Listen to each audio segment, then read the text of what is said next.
Olha, você pode até não ser um mago dos quadrinhos, né? Talvez você acompanhe até mais os filmes, as animações, enfim. Mesmo que você não conheça muito bem as histórias em quadrinhos do Homem-Aranha, você já deve ter ouvido falar da Saga dos Clones, que é uma das histórias mais famosas do Homem-Aranha e da Marvel, no geral que eu tô falando. Só que ela é famosa pelos motivos errados. Mas não tem problema, porque agora eu vou contar tudo pra você sobre a Saga dos Clones. Vamos lá!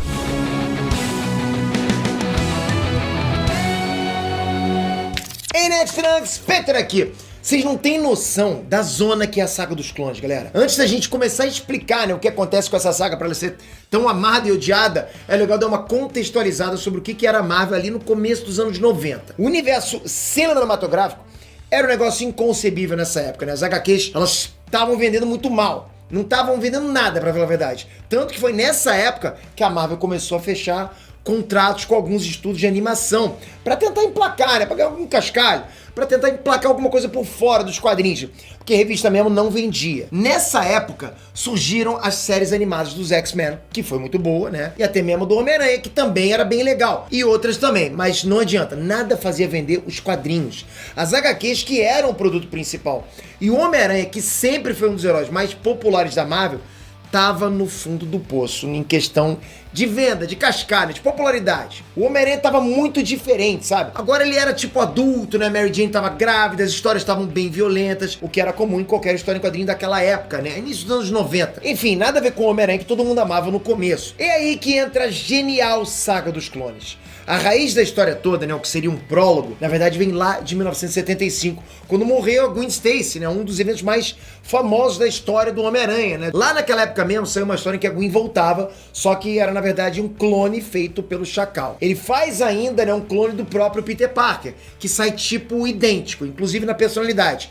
Tanto que esse clone se sacrifica para salvar o Ned Leeds, um amigo que depois ia virar um vilão, o Duende Macabro. Mas basicamente é isso, né? Rolou essa coisa toda dos clones lá em 1975 e ficou por lá, acabou, ninguém falava mais disso. Só que aí, já nos anos 90, o tal do clone do Peter Parker simplesmente volta, né? Como se nada tivesse acontecido. Brota lá assim do nada e volta. Ele acaba se estranhando com Peter Parker, mas depois eles se entendem e acabam ficando amigos, né? O clone então assume um nome novo, né? Ele passa a ser o Ben Reilly e vira o Aranha Escarlate, outro super-herói com essa coisa de aranha, e aí ficou esse Batman e Robin, né? Ficou os dois aranhas combatendo o crime em Nova York, e todo mundo curtiu. Até aí tava tudo bem, né? E o melhor, o Homem-Aranha fez a Marvel começar a vender bem de novo. É o milagre da multiplicação das aranhas. Se a Saga dos Clones tivesse acabado aí, tava tudo certo, né? Ninguém ia achar ruim. Todo mundo ia ficar feliz, mas não. A história já estava esgotando. Mas como estava vendendo bem, a Marvel insistiu no erro de continuar com um arco aí pra ver até onde que ia dar. Nesse meio tempo, os dois aranhas enfrentaram uma porrada de inimigos, né? Até chegar numa parte onde eles enfrentavam aí uma porrada de clones deles próprios. Mais clones. E aí que vem a grande reviravolta e o caos começa de vez. É revelado que o Peter Parker, que todo mundo conhecia, era na verdade um clone e que o original era o Ben Reilly, que todo mundo achava que era o clone. Basicamente, galera, a vida do Homem-Aranha até ali era uma mentira. Tudo que tinha rolado em sei lá quantas décadas de história em quadrinho era mentira, era uma farsa. Aquele lá era só um clone. Dá pra acreditar que a Marvel meteu uma dessas pra cima da gente?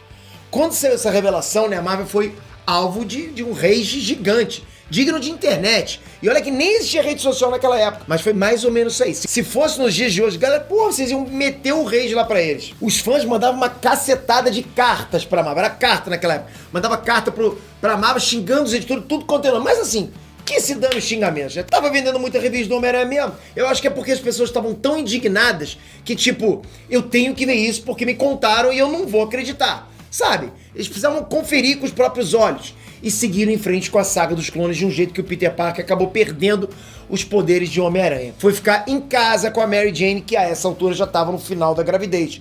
Foi seu paizão e o Ben Reilly assumiu por um tempo como o Homem-Aranha, sozinho. A ideia da Marvel era deixar isso aí um tempo e depois voltava o Peter Parker. Seria o mais normal de acontecer numa história já meio problemática. Acontece que as críticas, galera, assim, tipo, eram tantas. O negócio estava saindo assim de controle de um jeito que os editores da Marvel meio que racharam no meio. Uma parte queria que o Peter Parker voltasse como Homem-Aranha e outra parte queria deixar mesmo o Ben Reilly, né? Não ia ter mais Peter Parker para essa outra parte. Enquanto rolava essa treta gigante nas reuniões lá da redação da Marvel, as revistas continuavam saindo. Ou seja, Um arco que era pra ter, assim, tipo, 6 meses de publicação, já tava com 3 anos. É muita enrolação. Ninguém sabia o que fazer, sério. E o pior, a qualidade das histórias caiu de novo. E de novo a Marvel começou a vender mal, enquanto todo mundo batia a cabeça lá dentro. Quando começou a doer no bolso, pô, aí a gente sabe que fala mais alto, aí os caras resolveram parar de tretar. Foram conversar e chegaram à conclusão de que não ia ter jeito, ia ter que trazer o Peter Parker de volta. Só que ninguém sabia como é que ia fazer isso. Como é que ia fazer? A história não dava brecha. E aí começou ali um brainstorm. Todo mundo se reunindo. E como é que você vai fazer? Como é que vai fazer? Como é que vai trazer o cara de volta? Um monte de ideia aleatória de como trazer o Peter Parker de volta como Homem-Aranha. Tinha uma ideia, inclusive, de fazer o Ben Reilly um Peter Parker do futuro. Mexer com a linha do tempo. Tipo, botar um Mephisto na história. 1000 soluções. Até que todo mundo concordou que pra trazer o Homem-Aranha original de volta, tinha que ter um inimigo à altura. Um vilão que andava meio sumido nos últimos anos.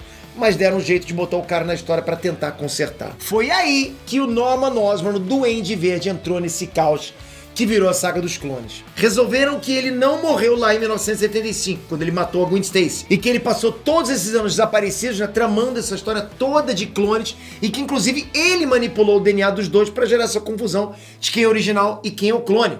Quem descobriu isso tudo foi o Homem-Aranha em atividade, que era o Ben Reilly, e ele acaba lutando contra o Duende Verde, e ele vira poeira. Mais ou menos igual quando o Thanos estalou os dedos no filme, lembra? No final, Peter Parker volta a ser o Homem-Aranha, derrota o Duende Verde, né? E tudo fica bem de novo. Mas os caras simplesmente tiveram que voltar atrás. Desfazer a coisa toda, né, do clone ser o Peter Parker, da forma mais esdrúxula, simplesmente negando uma coisa que eles tinham afirmado até outro dia. E essa história virou uma referência pro Homem-Aranha nos quadrinhos em questão do que não deve ser feito. Aquela animação do Homem-Aranha dos anos 90 chegou a adaptar uma parte da saga dos clones, mas de um jeito, tipo, bem menos caótico, né? Dava pra entender, bem menos confuso. E em 2009, o Tom DeFalco, que era um dos trocentos editores da Marvel naquela época, lançou uma versão desse arco que é considerada a versão certa, que é o que todo mundo tinha em mente no começo. E é aí que a gente vê que daria pra ter sido bem menos ruim do que foi, do que a gente viu, na verdade. Essa não foi a história mais bizarra que já fizeram do Homem-Aranha, mas com certeza é a mais confusa, a mais, tipo, sem sentido, né? E a que mais deixou a galera revoltada demais, com razão. Esse é o tipo de arco que a gente espera que eles nunca tentem fazer nos filmes, porque, assim, a chance de dar errado é gigante. Melhor deixar quieto, né? Tem várias outras histórias, esquece esse negócio de clone, pelo amor de Deus. Mas eu também não vou só criticar essa saga dos clones. A premissa da coisa toda era boa, né? Como a gente viu no relançamento do Tom DeFalco em 2009. E o começo do arco deu muito certo. A química, né, entre o Homem-Aranha e o Aranha Escarlate era muito legal, né? E muita gente até hoje curte pra caramba o Aranha Escarlate, mesmo que ele já nem seja mais o Ben Reilly.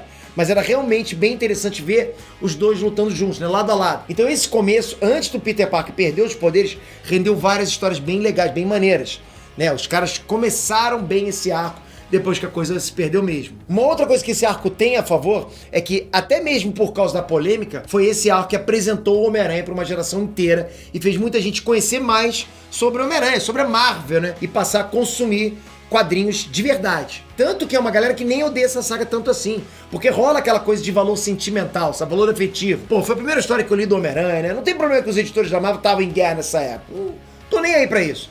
Então, assim, esse arco da saga dos clones tem também uma importância, né? Tipo, tem um antes e depois, o que na carreira do Homem-Aranha. Realmente foi importante pra história do Homem-Aranha. Tipo, foi uma coisa mal feita que deu certo no final das contas. Porque, assim, tem também seus valores, né? Mesmo sendo uma confusão, um caos, um negócio, sei lá, que ninguém entendeu direito até hoje, quase 30 anos depois dela ter saído. Claro que tem histórias piores do Homem-Aranha, né? Daria até pra fazer um vídeo só com as piores histórias dele, mais ridículas. Que já tentaram arrumar um carro pra ele, porra, tipo um Batmóvel. Só que era um aranha móvel, era um bug. Imagina o Homem-Aranha dando rolê de bug, cara, por aí, combatendo crime, soltando teia. Pô, pois é, já rolou isso, já rolou o Peter Parker virar uma aranha gigante e sofrendo várias mutações até virar uma aranha gigante. E aí, pra ajudar, a tal da aranha gigante dá cria e nasce o Peter Parker de dentro da aranha, todo melecado, com novos poderes, uma coisa horrorosa. Então, assim, dá pra perceber, cara, que o Homem-Aranha, de vez em quando, é sacaneado por algum roteirista doido da Marvel. Essas coisas às vezes acontecem. E a saga dos clones foi uma dessas vezes. Outra coisa que muita gente que não leu os quadrinhos pergunta, como era o Ben Reilly como Homem-Aranha?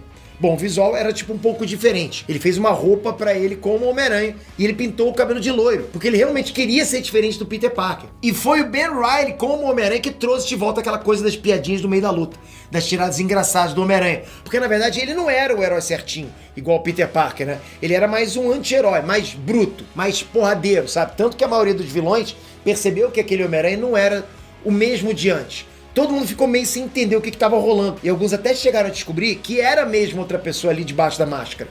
Tipo, pô, o cara começava a desconfiar. Porque assim, pô, você é um vilão, tá sempre enfrentando o Peter Parker, na verdade um Homem-Aranha. Então você acaba conhecendo o jeito do seu arqui-inimigo. Então de repente trocou, então o cara começa a descobrir que tem outra pessoa ali. O Ben Reilly voltou à vida num arco de 2017 e tá trabalhando de novo como o Aranha Escarlate, descendo a porrada em todo mundo. Ele acabou caindo até no gosto dos fãs. Já teve várias histórias com ele. Até possuído pelo Carnificina ele já foi. Enfim, é um personagem que acabou até saindo bem daquela coisa caótica que foi a Saga dos Clones, que é quando ele foi apresentado. Essa foi então, galera, uma geral sobre a Saga dos Clones. O que rolou antes, durante e depois. Inclusive as tretas internas da Marvel. E apesar da confusão, eu posso dizer que eu gosto desse arco.